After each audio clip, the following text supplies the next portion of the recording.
Assalamualaikum warahmatullahi wabarakatuh. Apa kabar semuanya? Semoga kita selalu berada dalam kesehatan dan perlindungan yang maha kuasa. Amin ya Allah ya rabbal alamin. Alhamdulillah pula pada kesempatan kali ini kita masih dapat bersua meskipun tanpa tatap muka pada mata kuliah kajian jurnal internasional.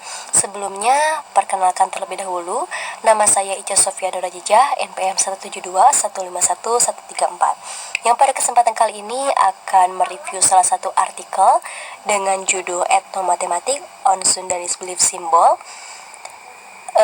Agar lebih jelas, kita langsung ke artikelnya saja ya. Oke, mungkin ini artikelnya. Artikel ini published di International Journal of Innovation, Creativity and Change pada tahun 2019, volume 10 isu 2, dengan judul Ethnomathematics on Sundanese Belief Symbol. Nah, kita langsung review aja ke judulnya aja ya. Judulnya itu Ethnomathematics on Sundanese Belief Symbol. Menurut saya, secara tidak langsung, judul ini sudah dapat merepresentasikan apa sih isi artikel ini, yang nantinya setelah membaca ini itu akan tergambarkan, artikel ini itu akan membahas mengenai etnomatematika pada simbol kepercayaan Sunda. Untuk highlightnya sendiri, menurut saya itu terletak pada Sundanese Belief Symbol. Mengapa demikian? Karena ketika membaca Sundanese Belief Symbol itu membuat penasaran gitu. Terutama saya sebagai orang Sunda merasa penasaran apa sih memang simbol kepercayaan Sunda, dimana tidak semua orang Sunda, mungkin kawan-kawan juga sebagai orang Sunda tahu gitu apa sih simbol kepercayaan Sunda seperti itu. Untuk kebaruannya sendiri secara judul, dilihat dari sejauh artikel yang telah dipublikasikan, baru artikel ini yang membahas mengenai etnomatematika on Sundanese Belief Symbol. Secara keseluruhan, judul ini sudah mencerminkan judul yang baik karena bersifat informatif, mengandung highlight, serta tidak mencantumkan objek penelitian. Mungkin itu untuk judulnya. Kita lanjut ke bagian abstrak. Oke, kita langsung ke bagian abstrak. Sebuah abstrak yang baik adalah abstrak yang mengandung 5 aspek. Yang pertama, latar belakang. Yang kedua, tujuan penelitian. Yang ketiga, metode penelitian. Yang keempat, finding hasil penelitian dan simpulan. Dan yang kelima adalah implikasi. Kita lihat latar belakangnya terlebih dahulu.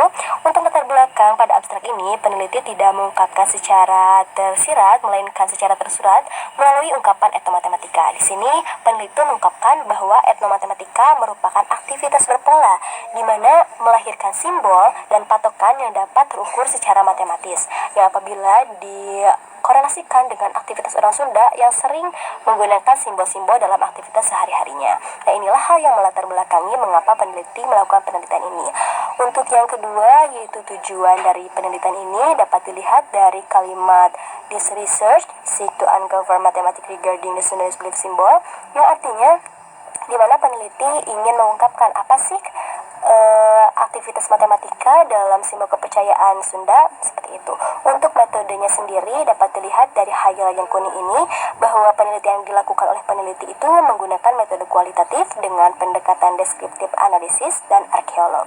Meskipun tidak menyebutkan finding hasil penelitian dan simpulan, menurut saya abstrak ini sudah dapat mencerminkan intisari dari artikel ini, sehingga secara tidak langsung dapat disebutkan bahwa abstrak ini bersifat implikasi atau implikatif.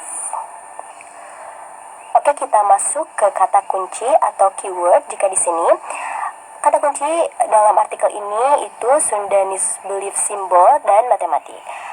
Menurut saya, kata kuncinya sudah spesifik atau khusus sesuai dengan apa yang akan peneliti lakukan, yaitu meneliti tentang aktivitas matematika pada simbol kepercayaan Sunda. Dan saya rasa sudah mampu menggambarkan isi dari artikel. Hanya saja tidak memenuhi aspek yang minimum 3, maksimum 6. Di sini kata kuncinya hanya terdapat 2. Seperti itu. Oke, kita lanjut ke bagian introduction atau pendahuluan. Sebuah pendahuluan dari penelitian yang baik adalah ketika mengandung 5 aspek. Yang pertama, mengandung apa sih masalah yang melatar belakangi dari penelitian ini. Yang kedua, teori yang mendukung. Yang ketiga, yaitu penelitian yang relevan. Yang keempat, yaitu gap dengan penelitian yang relevan atau penelitian yang sebelumnya. Dan yang kelima adalah solusi. Kita bahas satu-satu. Yang pertama, yaitu mengenai masalahnya. Di sini peneliti mengungkapkan masalah dari penelitian atau latar belakang mengapa adanya penelitian ini sudah sesuai dengan apa yang telah dikatakan pada abstrak, yakni melalui ungkapan etnomatematika. Di sini dikatakan bahwa etnomatematika itu merupakan aktivitas berpola yang melahirkan simbol dan patokan yang dapat terukur secara matematis yang jika dikorelasikan dengan aktivitas keseharian orang Sunda yang sering menggunakan simbol-simbol tertentu. Nah, itu yang melatar belakangi peneliti. Di sini juga dikatakan bahwa matematika itu merupakan pengetahuan yang membangun budaya. Seperti itu. Untuk latar belakang yang selanjutnya itu akan dibahas setelah kita mengungkapkan penelitian yang relevan dengan artikel ini.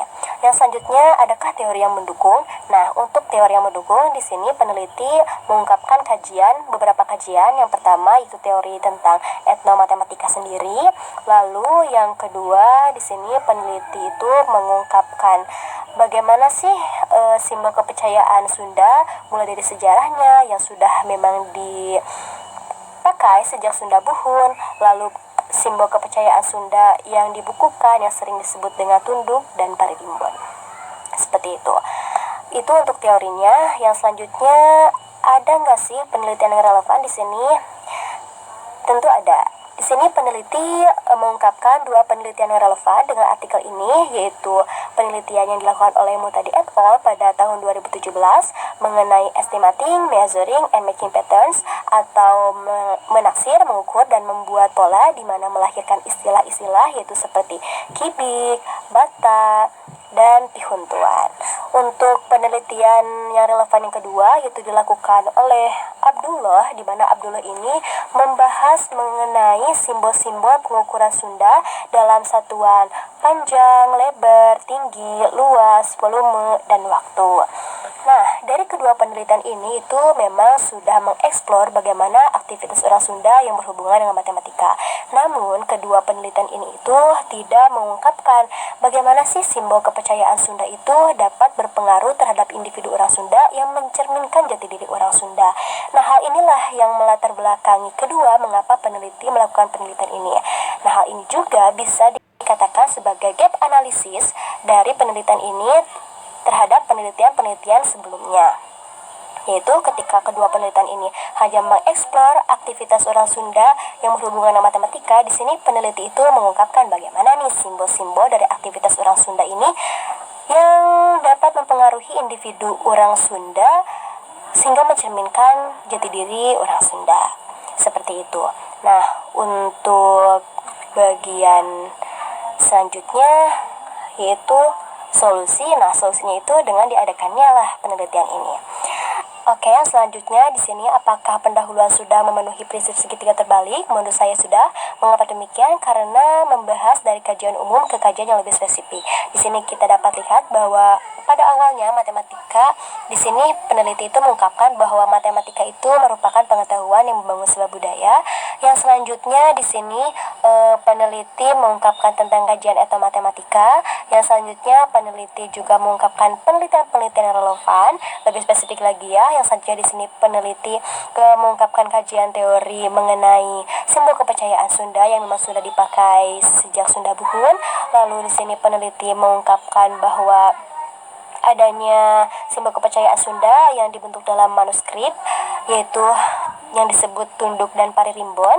Yang selanjutnya di sini peneliti mengungkapkan bahwa dari paririmbon itu ada aktivitas matematika, yaitu operasi pertambahan, pengurangan, perkalian, dan pembagian. Yang selanjutnya di sini diakhiri dengan yang lebih spesifik lagi, yaitu menegaskan apa sih yang akan dilakukan dalam penelitian ini. Yang pertama di sini peneliti mengungkapkan bahwa di sini peneliti akan mengungkapkan bagaimana sih aktivitas matematika yang dilakukan suku Sunda pada simbol kepercayaan Sunda. Yang kedua itu bagaimana sih pengaruh etnomatematika simbol kepercayaan Sunda pada kearifan lokal masyarakat suku Sunda. Seperti itu. Nah, untuk state of art-nya sendiri itu sebanyak dari artikel yang telah dipublikasikan serta sepanjang upaya yang telah ditelusuri dari berbagai sumber data penelitian atau publikasi ilmiah, baru penelitian ini gitu yang mengungkapkan tentang etnomathematic on Sundanese belief symbol, seperti itu, atau etnomatematika dalam simbol pada simbol kepercayaan Sunda. Secara keseluruhan di sini pendahuluannya sudah mencakup pendahuluan yang baik dan sudah menekan pentingnya topik ini dibahas melalui bahwa ketika kedua penelitian itu membahas tentang kedua penelitian yang relevan ya, membahas tentang aktivitas orang Sunda yang berhubungan dengan matematika. Di sini peneliti lebih spesifik lagi gitu, membahas bagaimana sih simbol-simbol dalam aktivitas orang Sunda tersebut dapat mempengaruhi individu orang Sunda. Oke, yang selanjutnya kita masuk ke bagian metode penelitian. Sebuah metode penelitian yang baik ketika mengungkapkan beberapa aspek. Yang pertama yaitu aspek tentang apa sih metode yang digunakan dalam penelitian ini, lalu mengungkapkan subjek penelitiannya, mengungkapkan validitas penelitian, dan mengungkapkan teknik dari penelitian yang meliputi pengumpulan, pengolahan, dan analisis data. Seperti itu. Untuk metodenya sendiri, seperti apa yang telah diungkapkan pada bagian abstrak, bahwa metode yang digunakan yaitu metode kualitatif dengan pendekatan deskriptif analisis dan arkeolog. Lalu untuk subjeknya sendiri itu diambil dari Kampung Cigorowong, Desa Sukasetia, Kecamatan Cisayong, Kabupaten Tasikmalaya, yaitu Pak Darmini dan Pak Awarma. Untuk analisis datanya sendiri yaitu menggunakan analisis data dengan pendekatan etnografi, yaitu menghubungkan antara budaya dan matematika. Nah, untuk teknik pengumpulan datanya, di sini dikatakan bahwa teknik pengumpulan datanya itu melalui wawancara yang dilengkapi dengan manuskrip, lalu dokumen dari sumber primer, pengamatan, catatan lapangan, foto, dan video recording. Nah, seperti itu. Untuk validasi datanya itu menggunakan validasi data pada penelitian kualitatif tentunya.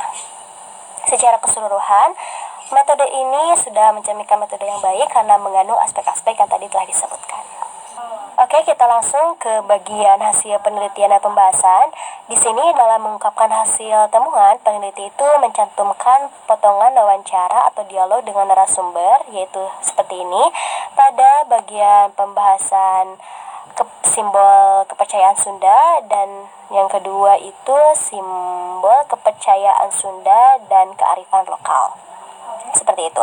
Jika dilihat secara keseluruhan, hasil penelitian itu keterkaitannya memang sudah jelas dengan konsep atau teori-teori yang sudah disebutkan sebelumnya, dan dapat dilihat juga hasil penelitian juga berkesesuaian gitu dengan penelitian sebelumnya, yaitu sama-sama membahas mengenai aktivitas orang Sunda, hanya saja ada gapnya gitu, yang sudah tadi dijelaskan ya untuk gapnya.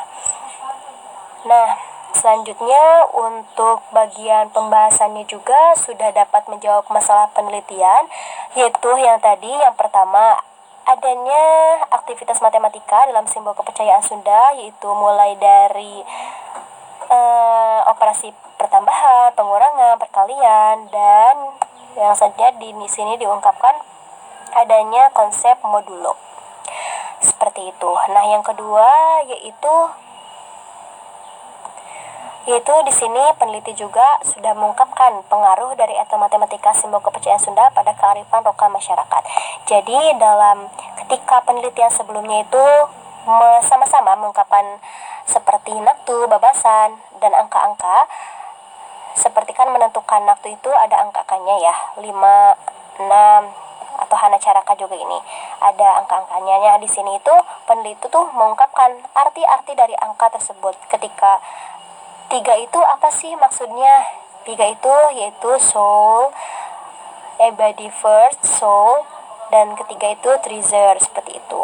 Jadi lebih spesifik kembali tadi yang sudah dijelaskan ya. Hanya saja di sini peneliti itu tidak menyatakan keterbatasan dari studi yang dilakukan dan menyampaikan proyeksi untuk penelitian lanjutan. Secara keseluruhan sudah dapat dikatakan baik dan emang berkesesuaian dengan teori-teori sebelumnya. Oke, di sini kita masuk ke bagian conclusion atau kesimpulan. Secara keseluruhan, simpulan ini sudah menjawab tujuan dari penelitian, yaitu di sini peneliti itu mengungkapkan bahwa aktivitas matematika pada simbol kepercayaan Sunda adalah keterkaitan antara patokan bilangan, khususnya naktu, patokan aksara Sunda, hanacaraka. Lalu yang kedua itu melalui operasi modulo bilangan tertentu. Sisa hasil bagi antar patokan bilangan berimplikasi pada jati diri Sunda dalam menentukan nama, tempat tinggal, pasangan, serta aktivitas keseharian. Lalu yang ketiga di sini disebutkan bahwa pengaruh etnomatematika simbol kepercayaan Sunda pada kearifan lokal adalah budaya Sunda dalam menjaga keseimbangan alam yang diwujudkan dalam sikap penuh perhitungan dalam mengambil tindakan, menjaga hubungan baik dengan sesama, menjaga hubungan dengan alam, dan pemerataan penyebaran penduduk. Seperti itu. Dan dapat dilihat di sini ditunjang dengan data-data hasil penelitian yang cukup, lalu menampilkan hasil utamanya juga, tidak menampilkan data pengujian statistika, di sini tidak ada ya. Lalu adanya kesesuaian dengan tujuan tadi yang telah diungkapkan sebelumnya, lalu merangkup semuanya secara padat. Simpulan tentunya di sini sudah dibuat secara narasi. Simpulan di sini sudah dapat dikatakan simpulan yang baik karena memenuhi aspek-aspek yang telah dicantumkan pada pedoman review artikel. Oke, selanjutnya di sini kita masuk ke bagian daftar pustaka. Untuk daftar pustakanya sendiri sudah dapat dilihat ya oleh kawan-kawan bahwa daftar pustakanya sudah memenuhi sifat kekonsistenan, di mana daftar pustakanya tidak keluar dari kajian atau pembahasan yang ada pada artikel ini. Lalu untuk stylishnya juga sudah memenuhi APA 6, yaitu style yang diterbitkan oleh American Psychological Association, di mana nama, tahun, dan selanjutnya seperti itu. Untuk daftar rujukannya itu di sini ada 17 dengan 10 tahun ke belakang dari publishnya artikel ini ada 11 daftar pustaka, ada 11 referensi yang memang 10 tahun belakang, sehingga dapat disimpulkan untuk derajat kemutakhirannya yaitu 68,75%.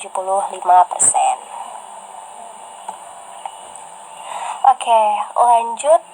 Untuk keterbacaan gambar, tabel, dan persamaan saya rasa sudah sesuai dengan kaidah tulisan ilmiah.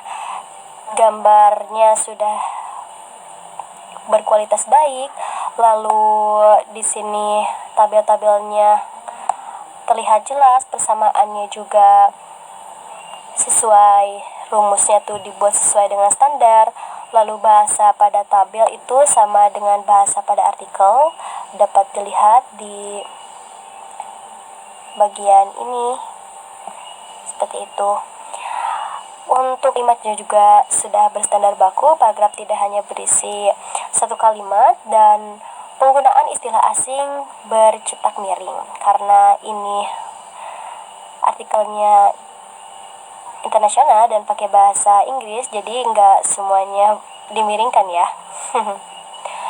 Oke, mungkin untuk secara keseluruhan menurut saya artikel ini sudah mencerminkan artikel yang baik. Mengapa demikian? Karena memang sudah memenuhi hal-hal yang harus ada dalam artikel, seperti yang sudah ada pada panduan review artikel jurnal ya. Jadi banyak hal-hal yang dicontrengnya gitu dalam kotak-kotak seperti itu.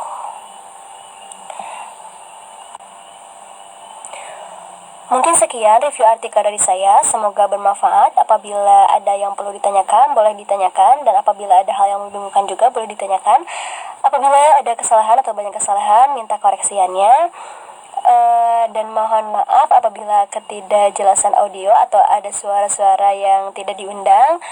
Semoga jelas ya. Kita bertemu lagi di minggu depan. Semoga kita selalu berada dalam kesehatan dan perlindungan yang Maha Kuasa. Stay safe untuk semuanya. Assalamualaikum warahmatullahi wabarakatuh.